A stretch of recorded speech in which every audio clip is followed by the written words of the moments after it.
Greetings.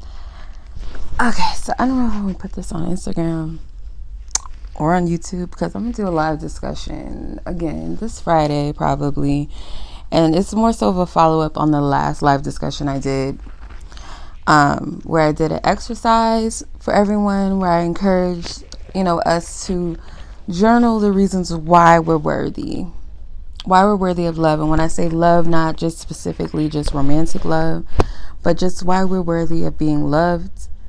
And then to go into, why we are worthy of the love that our heart truly desires, our heart's purest desire, this pure love, not a love from a place of our ego, superficiality, or our woundedness, or watering ourselves, lowering our standards or our expectations, but one that's pure, one that comes from the soul, you know what I mean?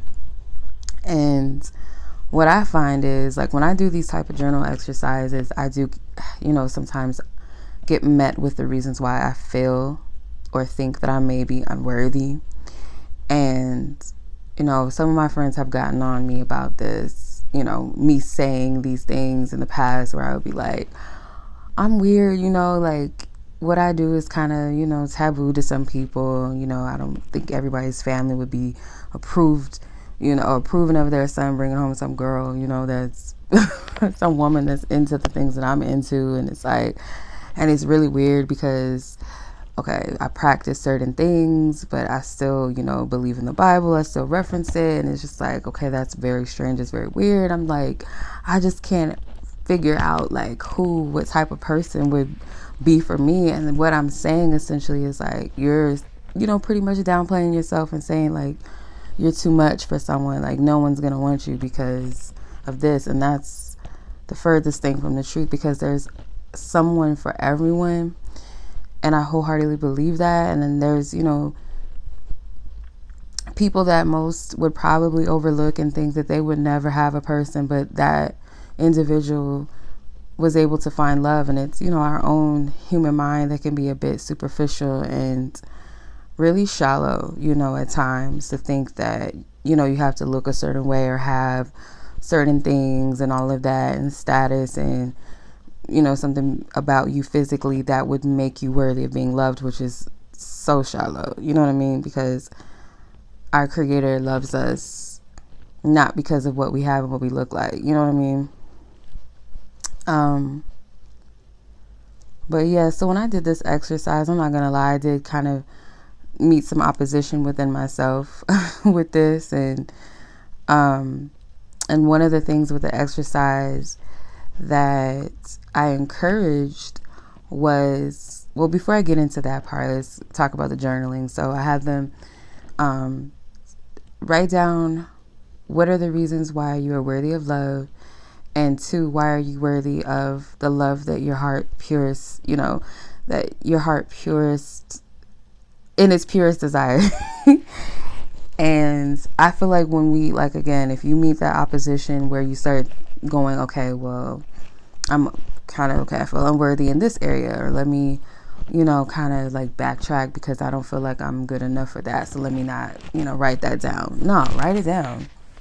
And I feel like when you write down why you're worthy, you'll start to feel a shift in your energy, because what you're doing is you're rewriting your narrative, In other words, you're denouncing any lie that says you're unworthy, whether it's something you told yourself, believed, or someone else told you about yourself or made you feel that way. You know what I mean? So, secondly, what it does too is, like, when you write down things, it's very powerful. So writing down why you're worthy of love, it's helping you to rewire that program that says you're unworthy, because that's not true. That's a lie.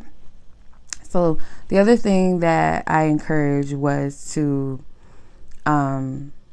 listen to a song, a love song in particular, or songs that put you in that vibration of feeling the essence of that love, like almost like you're experiencing it, you're feeling it within you. And I used to do this a lot, and I didn't even know it, that I was doing it, that I would listen to like certain songs, and I would just be in the energy. and I would see things like transpire and start manifesting. I started to see it moving, and I didn't know what I was doing. This was me in my ignorance or in my childlike state. I did not know what I was doing. But listen to that song or those songs that put you in that energy. Is often it's possible until you start to really believe and know that it is yours and that it is coming and that it is definitely possible. Because the thing is this, I'll share like something that I put on my list, or maybe like at least like 2 things. So one of the reasons why, like when I get into that place where I doubt that, it's possible to have that, that love, because I'll never forget, an ex told me that there's no such thing as a soulmate. All men are cheaters. No man is ever going to be faithful to one woman. No man wants just one woman. That's what he told me pretty much. And he was like laughing at me because I was talking about, I'm really just focusing on me right now. I'm not in the space to date. I want my person. I want just that one. And that's what he was like laughing at me. I'll never forget that. But one of the things that I put on my list is, if someone, like if me, like a person with a heart like mine exists in this world, there's definitely without a doubt a divine complement to my heart, like someone that is the match to my heart. And it doesn't mean that, perfect in a sense of we are without flaws and things like that, but someone that resonates with my heart in a balanced and healthy, harmonious way, where, if I can feel even a fraction of the essence of the love that I truly desire inside of me, which I feel it. I've experienced it within myself. I know that it's real. If I can feel and sense these energies, because everything happens in the spirit first. Everything happens in the unseen realm first before it becomes a physical manifestation, right?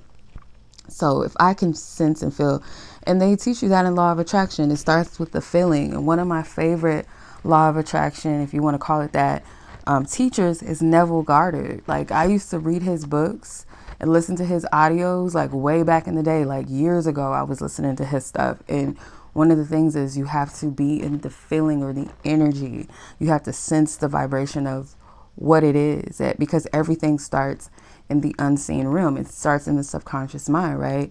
So if I can sense this and feel the essence of this love that I desire inside of me, a love that in my desire requires my entire being's participation, where, in other words, like where there's no running away, there's, no holding back. We love each other as God designed us to love each other. No holding back, no hiding, where the expression of our love is fluid. It's like second nature to us. It's no fear, So if that exists, this love will and it must manifest in the natural. It's no other way. Like if I can sense this inside of me, this thing is going to manifest. So that's one of the things that I have written down, why I'm worthy of having it, because it's inside of me. I sense it. I feel it. I know it to be true. It's not something that is unobtainable. And I know that, if we look at the reality of life and society right now, as it stands with love and relationships, it is a little bit toxic. People have kind of become settled and just receiving the bare minimum in love. All of us is walking around with all these traumas and experiences that we're afraid to love. We're afraid to be open and to trust. And that takes bravery. That takes courage. It's easier to just, I always say this, it's very easy to settle. It's very easy to just say, I'm going to be cold-hearted, or I'm going to play games with people, or I'm going to just settle for a mediocre connection, when your spirit and your soul knows that's not really what it wants. So you'll settle for that because it's a fear. You feel safer in the toxicity. You feel safer with hiding your feelings or your emotions because you don't want to get hurt. But the thing is like every risk that we take in life, there is a possibility that we'll be met with rejection. But I do believe that if you allow yourself to show up for love and open yourself to receive it, that you will receive someone that matches that energy with you, where you don't have to settle, or your perspective changes on what you desire. Sometimes our ego desires certain things because of our trauma and our wounds. And, well, if I have somebody that just looks good, that makes me look good, makes my ego feel good, but at the same time, there's no spiritual connection, but you just do it because, okay, well, my homeboys think she's fine, and, I'm doing something, or at least he paying my bills, at least I have a place to stay, but little mediocre stuff. And that's just not me. I can't do that. I just can't, I can't do it. That's just me. And it's a narrow path, as I've said in the past. Really allowing yourself to be in the place to receive that which is for you. It's gonna cause some times where you're not gonna always, be, your phone ain't gonna be blowing up. You're not gonna have a whole bunch of people that you dating or you seeing or whatever. It might be a little bit of a period of stillness, really just a period of just being present. You have time to be with yourself. Like, people look at singleness as a death sentence, and it really is discipline. If you're someone that's used to always having somebody, always used to being in a relationship, always used to having some situations or whatever, especially sex, like I've been abstaining for sex for like 6 years now, literally like 6 years. And it's really discipline, but at the same time, like, when you know the power of sex, you know how sacred it is, you know how sacred you are, how your body, your temple is, you will not consummate yourself with just anybody. You're just not going to do that. And that's what makes it a little bit easier.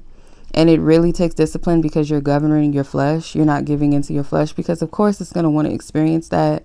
But when you think about it like this, like, okay, that's a temporary thing. Like, I'm going to get off. It's going to be like a temporary thing in that moment. And then after that, I might be like, why did I do that? I don't really like this person like that, or I don't feel that connection, or nothing's really going to change with this person. So like, what was the point? You know what I mean? I can't just get up and go leave parts of myself or take parts of people with me that I don't really care for like that. You know what I mean? Or don't really care for me like that. I don't have that in me. Everybody's different. But like I said, this is a narrow path. It's not something that is easy for everyone. It's just not. It really requires discipline. It requires focus. It requires your faith even to know that, okay, I might be single for a minute, but at least I have time for myself and God. I can spend time, get to know myself, know what I want, experience life without adding another person into the mix and, having more soul ties. I'm free. I'm good. You know what I mean? Like, it can be triggering sometimes, but yeah. So I want to do a live discussion on this and follow up with the ladies or fellas, whoever was watching the live, and do a call in and let me know what your experience is. If you want to share something with the collective, whatever, I'll have the phone lines open. So most likely I'm going to do it this Friday, but I hope you guys enjoy this message, or you found some type of, revelation and something, or confirmation, encouragement. But as always, much love, be blessed, be safe, take care, peace.